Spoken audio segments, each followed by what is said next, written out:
So Audubon creates the Birds of America. And upstairs you can see some extraordinary examples of the individual pages from Birds of America. So this is created between 1826 and 1839. It takes about 13 years to complete this massive work. And if we can go to the next slide, and the next, and stop there. Okay. So what's extraordinary about this just as a piece of art? Number one, he is going to use the largest size page available because he's going to make every bird life-size.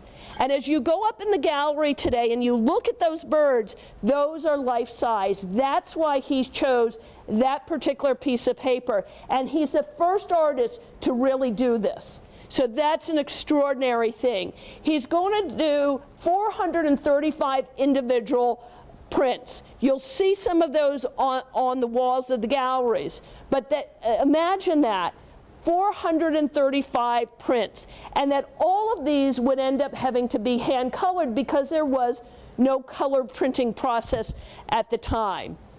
If we can go to the next one. So this is a wonderful piece that is in our collection. This shows an early sort of printer's proof, if you will, of a piece that Audubon was working on.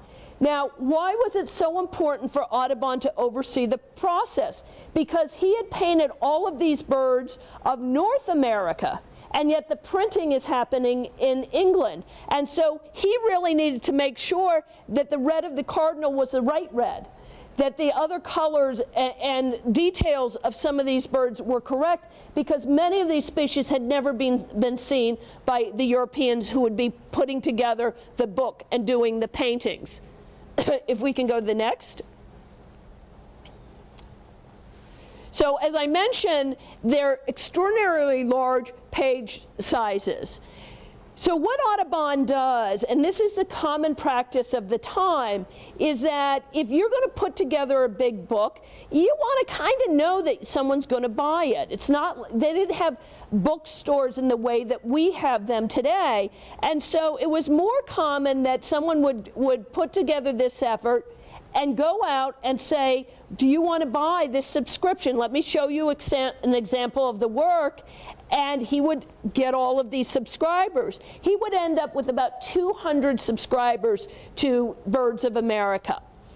Now, another interesting fact is that he would not copyright Birds of America. And one of the reasons is that he didn't want to have to give up copies because there were certain numbers of copies of the publication that would have been required in order to receive copyright. So none of the images were actually ever copyrighted.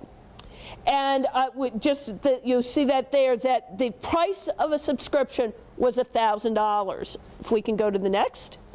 So what he did was to ship these out over this 13-year period and in groups of 5.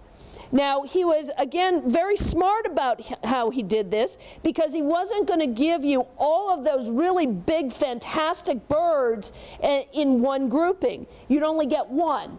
You'd get one large bird, you'd get one medium bird, and you'd get 3 of the smaller birds. And so that was one way so that you'd get it and you'd think, oh my gosh, this is so wonderful. It was full of rich color and detail. And not that the smaller birds aren't as beautiful in their own way, but it was the big birds that would really wow people. And in fact, today, if you looked at the price of Audubon prints today as well, it's those big prints that will get the most amount of money at an auction. Now, when you got them, when you received them unbound. The only way they became the books, the Birds of America, was because you as a subscriber chose to bind them. And in most cases, people bound them in these 4 volumes. And so you often hear the 4 volumes of Birds of America. Biggest page weighs a lot, about 50 pounds per book. And so it's an extraordinary effort that's put forward. And if we can go to the next slide. It's something that kings want. So these are just a couple of the subscribers of Birds of America. And this is in Europe. because again, he tried to get it printed in the US and no one would print it. For a variety of reasons, he had to go over to England. So most of his early subscribers were also English, the King of England, the King of France, and these images, you can just get a sense of just the sheer size of the book.